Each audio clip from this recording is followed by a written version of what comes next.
صوبے میں ڈرون حملوں، جیل میں ملاقاتیں بند ہونے پر بانی پی ٹی آئی کے احکامات کیا تھے؟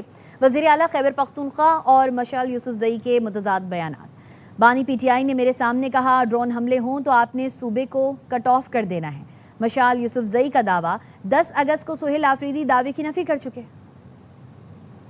یہ کہا تھا، یہ پیغام بھجوایا تھا کہ اگر مجھ تک ایکسس بلاک ہو جائے تو کے پی کے بند کر دینا، یہ کہا تھا خان صاحب؟ یہ مجھے نہیں ملا، آپ تک ایسا کوئی پیغام نہیں پہنچا؟ خان صاحب نے کہا تھا کہ اگر مجھے یا سولیٹری کنفائنمنٹ میں ڈالتے ہیں یا مجھے اڈیالہ جیل سے کہیں اور شفٹ کرتے ہیں تو آپ نے صوبے کو کٹ آف کر دینا ہے۔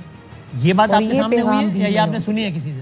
نہیں جی، میں موجود تھی، یہ بات بھی آپ کے سامنے بیٹھے تھے، بی بی صاحبہ بیٹھی ہوئی تھی جی، سلمان اکرم راجہ صاحب بیٹھے ہوئے تھے، میں بیٹھی ہوئی تھی، برسر گور صاحب بھی سائڈ پہ تھے۔ خان صاحب نے یہ نہیں کہا تھا کہ یہ ڈرونز نہیں ہونے چاہیے، بے شک حکومت جاتی ہے تو جائے؟ نہیں اس طرح نہیں کہا کہ مطلب اس پر جائیں، اور اگر فرض کریں عمران خان صاحب کا یہ پیغام آتا ہے کہ مطلب ڈرون وہ کر رہے ہیں اور ہم ریزسٹ نہیں کر پا رہے اور گورنمنٹ چھوڑنی پڑے تو چھوڑیں۔ خان صاحب نے کہا تھا کہ سہیل آفریدی صاحب کی طرف سے پالیسی سٹیٹمنٹ آنی چاہیے جو نیوز پیپر میں بھی آئے کہ چاہے جو مرضی ہو جائے وہ صوبے میں ڈرون اٹیک نہیں ہونے چاہیے۔ اگر اس کے لیے آپ کو حکومت جاتی ہے تو جائے، آپ نے سٹینڈ لینا ہے۔ سہیل آفریدی صاحب پبلک کے زور پہ یہ ساری چیزیں رکوائے اور ان کے لیے اس کے لیے آؤٹ آف دا وے جانا پڑے تو وہ آؤٹ آف دا وے۔ اور اس ملاقات میں آپ کہہ رہے ہیں گوہر صاحب بھی موجود تھے، سلمان راجہ صاحب بھی موجود تھے؟